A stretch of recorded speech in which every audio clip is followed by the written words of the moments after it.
Hi friends, ఒక చిన్న కథ. ఒక సోమరిపోతు రైతు కథ తెలుసుకుందాం ఇప్పుడు. ఒకప్పుడు ఒక సోమరి రైతు రోజుల తరబడి ఓ చెట్టు కింద పడుకొని కాలం గడిపేవాడు. ఒకరోజు ఒక కుందేలు తరుముతున్న నక్కబారిన పడకుండా ప్రాణభయంతో పరిగెత్తుతూ ధన్నుమని చెట్టుకు గుద్దుకొని చనిపోయింది.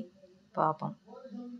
గబుక్కున లేచి రైతు ఆ చచ్చిన కుందేలును తీసుకెళ్ళి వండుకొని సృష్టిగా తిని బ్రేవుమని త్రేంపి దాని చర్మం అమ్ముకొని 1-2 రోజులు ఆనందంగా గడిపాడా సోమరిపోతు.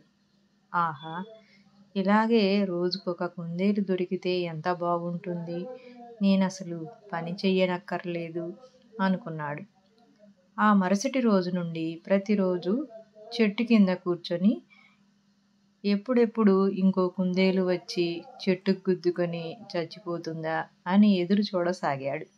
కానీ ఎంత చూసినా ఏ కుందేలు రాలేదు, చెట్టుకు గుద్దుకొని చచ్చిపోలేదు. అప్పుడెప్పుడో ఒక కుందేలు అకస్మాత్తుగా చనిపోయి దొరికినదని పొలంలో పనులు మానేసి ఆత్మహత్య చేసుకునే కుందేళ్ళ కోసం సమయాన్ని వృధా చేసుకోవడం అంత తెలివి తక్కువ పని ఇంకొకటి లేదు.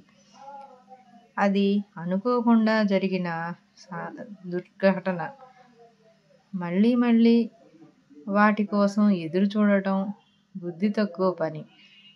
ఇక్కడ పొలం పనులు చేయనందుకు పొలం నిండా కలుపు మొక్కలు, గడ్డి గాదం పెరిగి బీడు భూమిగా మారిపోయింది. ఇంట్లో భార్యాపిల్లలు తిండి గింజలు లేక ఆకలితో అలమటిస్తున్నారు.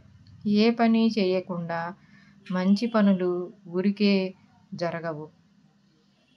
జీవితాన్ని అదృష్టానికి పణంగా పెట్టి విజయం కోసం వెంపర్లాడితే నిరాశ తప్ప ఇంకేం ఉండదు. జీవితం చితికి ఛిద్రమైపోతుంది. కథ నచ్చితే ఒక లైక్ చేయండి ఫ్రెండ్స్.